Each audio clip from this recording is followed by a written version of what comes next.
வணக்கம். மக்களை காப்போம், தமிழகத்தை மீட்போம் அப்படின்ற உன்னத நோக்கத்தோட அதிமுக பொதுச் செயலாளர் எடப்பாடி கே பழனிசாமி தமிழகம் முழுவதும் சுற்றுப்பயணம் மேற்கொண்டு வராரு. கடந்த ஜூலை 7ஆம் தேதி கோவை மேட்டுப்பாளையத்துல தொடங்கிய முதல் கட்ட சுற்றுப்பயணம் மக்களிடையே பெரும் வரவேற்பை பெற்றிருக்கு அப்படின்னே சொல்லலாம். எடப்பாடியாரை காணக்கூடிய மக்கள் கூட்டத்தை பார்த்து கோட்டையில தூங்கிட்டு இருந்த ஸ்டாலினுக்கு தூக்கமே போயிடுச்சு. இந்நேரம் பதட்டத்துல குளிர்ஜரமே வந்திருக்குமோ என்னமோ. 4 வருஷம் ஸ்டாலின் ஆட்சியில மக்கள் அனுபவிச்ச சோதனைகளை எடப்பாடியார் கிட்ட முறையிட்டாங்க. எடப்பாடியார பார்க்க மக்கள் தன்னெழுச்சியா கூடியிருக்காங்க.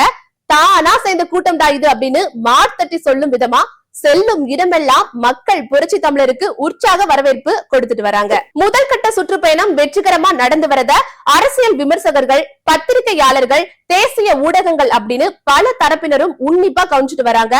குறிப்பா புரட்சி தமிழரின் எழுச்சி பயணத்தை பார்த்து திமுக உள்ளிட்ட எதிர்கட்சிகளுக்கு கதி கலங்கிடுச்சுனே சொல்லலாம். இனிய மக்களை எப்படிடா ஏமாத்துறது அப்படின்னு தெரியாம ஸ்டாலின் குழப்பத்துல இருக்காரு.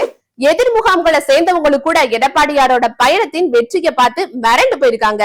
மாற்று முகாம்களை சேர்ந்தவங்களும் எடப்பாடியாரோட இந்த வெற்றியை கொண்டாடி மகிழ்றாங்க. சின்ன குழந்தையில இருந்து மாணவர்கள், இளைஞர்கள், பெண்கள் அப்படின்னு பல தரப்பினரும் எடப்பாடியார வரவேற்க காத்திருக்காங்க.